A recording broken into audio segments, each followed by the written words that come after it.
Hello, everyone, and welcome back to Between Two Wings. I am your host, Emily Norman, and today we have Jenn Pierce, who is an air traffic controller at Houston Center.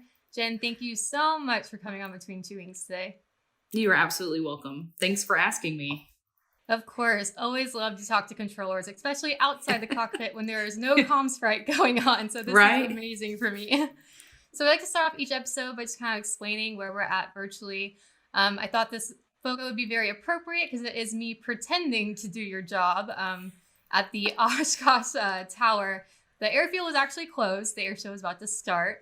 But tell us a little bit about your background. It's a little more interesting. So my background is a B-17 bomber. My grandfather was a B-17 pilot in World War II. So I've always been obsessed with World War II history and because of him. And I've been obsessed with aviation because of him and his story and how he survived being shot down over Germany on his third bomb mission and was a prisoner of war for 9 months until the end of the war. So his perseverance and how he survived really helped me in a lot of ways and still does to this day and helped me get into air traffic, actually. So yeah, so tell us a little bit about that. Like, why did you pick to be an air traffic controller? Well, I mean, I originally wanted to be a pilot, but I was told, one, you have to be really good at math, which I just did the bare minimum in school to get by. And math was never a strong subject for me, I'll be honest. And two, I had looked at Embry-Riddle to go to school there, and the tuition was outrageous. And I said, there's no way. Like, I don't want to go that much in debt just to be a pilot making what most first officers make. You know, it just didn't make sense to me. And I just lucked out, and an air traffic program started in my hometown, and my mom told me about it because she was a high school counselor and had heard about it. And I quit going to my university. I was 7 classes away from my bachelor's degree in business, and I pursued that program. And 4 years of applying with the FAA, 11 applications later, I finally got hired when I was 30. So, I mean, there's a lot more to the story, obviously, but that's essentially how I got into air traffic. It's just kind of, in a way, kind of fell in my lap. And I just knew from the moment I heard about the program that I was meant to be an air traffic controller. So yeah, definitely found your calling. And yes. Just from your online personality and your involvement in all these groups, it seems like you do a really great job at it as well. So I'm sure you've seen a lot of what it takes to be a good controller. Is there anything you can tell us about on that? Sure. Yeah. I thought about this a lot, actually. A lot of it has to do with being decisive and not second guessing yourself. And, you know, you kind of learn that in training, and because a lot of trainees do second guess themselves. I know I did. And you just have to learn to get over that and be decisive and make a decision. And if it doesn't work, you have to move on to plan B. If plan B doesn't work, you got to move on to plan C. You got to be able to multitask. I know, like, you technically can't fully multitask, but we are literally, like, I'm talking to an airplane. I'm hearing my coworker behind me say, hey, give that Delta's direct Straya or direct Meridian. And I'm doing that. I know that's my next step. Being able to handle an immense amount of pressure and criticism, especially in training. It gets better once you're done with training and you certify and you get comfortable with your abilities and, like, okay, I'm comfortable doing this. Now I'm going to push the limits and go here. And then, you keep pushing yourself, at least most of us do. I know I do, to work a very safe but a very efficient sector. And I want you to get from here to here as quickly as possible, because the quicker you're off my frequency, the more I can do with other aircraft. And probably the best thing is just to have really good humor and humility, you know what I mean? The sarcasm. Because I swear the more sarcastic a controller is, the better they are controlling aircraft. I don't know why there's that correlation, but it's so true. There you go. Yeah, and I'm sure being a controller is kind of, hardwired your brain a certain way. Do you think being a controller affects your life outside of work and just your personality and how you do things? Definitely. I think has helped me a lot outside of work. Air traffic is very black and white, and there is a little bit of gray area, but you quickly try to fix that gray area to where I know, okay, I know what this plane is doing. So you have to constantly adjust at work.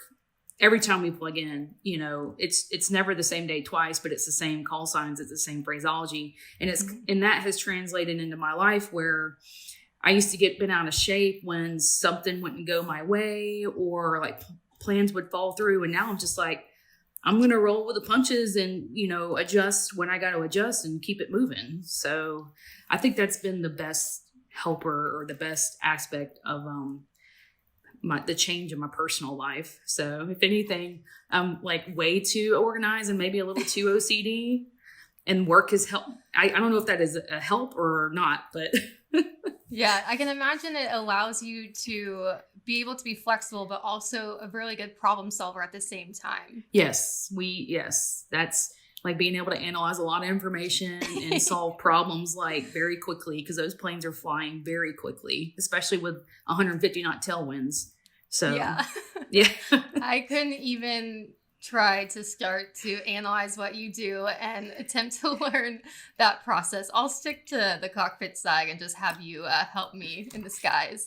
That leads to, pilots and air traffic control. We're all one team. We're trying to make flying safer and easier for all and just overall more enjoyable. There's always some common misconceptions and opinions on both sides. So what are some things that you wish pilots knew about controllers or just the whole ATC process?